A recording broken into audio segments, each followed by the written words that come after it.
Hi friends, welcome to my channel. இன்றைக்கி பார்த்தீங்கன்னா டே 25th ஃபாஸ்டிங்கில் என்னென்ன ரெசிபின்னு பார்க்கலாம். ஆக்சுவலி டிஃப்ரெண்ட்டாக நம்ம ஃபிஷ் கறி வந்து பால் ஒழிச்சது, அதுக்கப்புறம் தேங்காய் பால் இல்லாமல் அது வறுத்து அரைச்சது அப்படிலாம் நம்ம பார்த்துட்டோம். இன்றைக்கி என்ன பார்க்க போகிறோம் அப்படின்னா, இப்போ கடாயை வச்சுட்டு எண்ணெய் ஒழிச்சிட்டு அதுக்கப்புறம் கடுகு, வெந்தயம், ஜீரகம், தேங்காய் கொத்து, அப்புறம் கருவேப்பிலை, இஞ்சி, சின்ன வெங்காயம் இருந்தால் சின்ன வெங்காயம் 2 பூண்டு, இஞ்சி, வெளுத்துள்ளி, அதுக்கப்புறம் சில்லி பவுடர், மஞ்சத்தூள், மல்லித்தூள் இவ்வளவும் போட்டு நல்லா வறுக்கணும். நல்ல பொன்னிறமாக வறுக்கணும். ஆயில் ஒழிச்சிருக்கிறதுனால நம்ம எப்படின்னா நல்ல அது பார்த்திங்கன்னா நல்ல மணமும் கொடுக்கும். வெளியே வறுக்க பார்த்திங்கன்னா நல்ல மணம் கொடுக்கும். ஸோ நல்ல ஒரு பொன்னிறமாக வறுத்து அது ரெஸ்ட்டில் ஒரு 10 நிமிஷம் வச்சுட்டு நம்ம என்ன பண்ணால் தண்ணி ஒழித்து நல்லா இன்னும் அரைச்சிடணும். இந்த மாதிரி நான் எடுத்து வச்சுருக்கேன். அதை நல்லா அரைச்சி வச்சுருக்கோம். இன்னொன்று மண்சட்டியில் பண்ணால் சூப்பராக இருக்கும். ஸோ மண்சட்டியில் எண்ணெய் ஒழிச்சிட்டு கடுகு, வெந்தயம் இந்த 2 போதும், கருவேப்பிலை, பச்சை மிளகா. கருவேப்பிலை வந்து நிறைய யூஸ் பண்ணிங்கன்னா நல்லது. நான் ஒரு சைடில் ரைஸும் யூஸ் பண்ணியிருக்கேன்.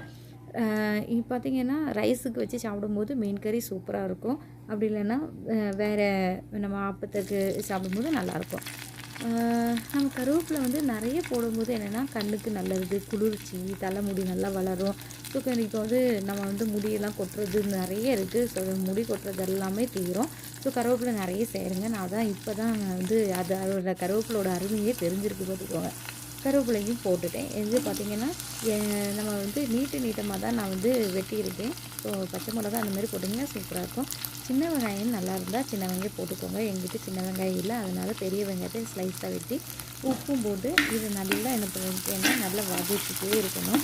ஒரு ஜூஸி மாதிரி அது பார்த்திங்கன்னா லைக் கிளாஸ் மாதிரி ஒரு கலரில் வந்து என்ன பண்ணணும்னா எடுக்கணும். நல்லா கறியக்கூடாது. ஒரு கிளாஸியாக நம்ம கண்ணாடியில் நம்ம முகத்தை பார்த்தா எப்படி இருக்கும் அதே மாதிரி தெரியணும். இதில் தக்காளி, அதுக்கப்புறம் கருவேப்பிலை போட்டு நல்லா வதக்கிடுவோம். தக்காளியில் நல்ல ஜூஸி வெளியே வர வரைக்கும் நம்ம என்ன பண்ணணும், நல்லா வதக்கிக்கோங்க. அது வந்ததுக்கப்புறம் ஜூஸ் இதெல்லாம் வெளியே வரணும்னா நல்லா குக்கர் விட்டு இருக்கணும். அதுக்கப்புறம் தேங்காய் நம்ம அரைச்சி வச்சுக்கோம்ல, அந்த விழுதையும் போட்டாச்சு. ஸோ இதில் தேங்காய் ஜாரில் வந்து இருக்கும்ல, அந்த கொஞ்சம் இருக்கிறத தண்ணி ஒழித்து நான் என்ன பண்ணிட்டேன்னா நல்லா குலுக்கி எடுத்து அதுக்கப்புறம் அந்த தண்ணியும் ஊற்றிட்டேங்க. நம்ம இப்போ இதில் யூஸ் பண்ணுறது வேறு புளியே கிடையாது. நம்மளோட ஊரில் இருக்க மரத்துலலாம் காய்க்கும்லாம் நல்ல புளி மரம், அதுலேருந்து எடுக்கிற அந்த மரம் இல்லை. ஸோ இது வந்து கொடம்புளி கேரளா சைடில், நாகர்கோவில் சைட்லலாம் பார்த்திங்கன்னா கொடம்புளி தான். ஸோ கொடம்புளி வந்து ரொம்ப டேஸ்ட்டும் கொடுக்கும், ரொம்ப நல்லாயிருக்கும்.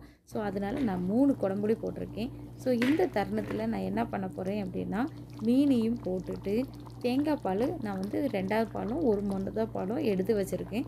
இந்த மீனை வந்து இது எனக்கு வந்து சாலை மீன் தான். ஸோ இந்த மாதிரி கீறி போடும்போது நான் வறுக்கிறதுக்கு இப்படி பண்ணுவோம்ல, அதே மாதிரி தான் இதுக்கு குழம்புக்கும் வச்சேன்.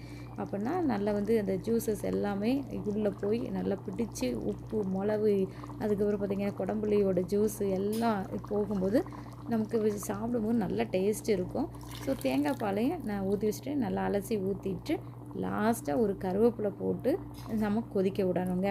இதை வந்து மீனில் ஒரே ஒரு தான் இந்த ஸ்பூனை போட்டு நல்லா இந்த மாதிரி கலக்கி கரண்டியோ ஸ்பூனோ வச்சு கலக்கி விட்டுட்டிங்கன்னா மீன் என்ன ஆயிரும், இதாயிரும். நான் ஒரு ஆட்டிட்டு இந்த மாதிரி கொதிக்க வச்சுருக்கேன். எண்ணெய் பிரிஞ்ச உடனே ஷேர் பண்ணி சாப்பிடுங்க, சூப்பராக இருக்குங்க. இதேமாரி வேறு இன்னொரு வீடியோஸில் வாரேன். பாய்.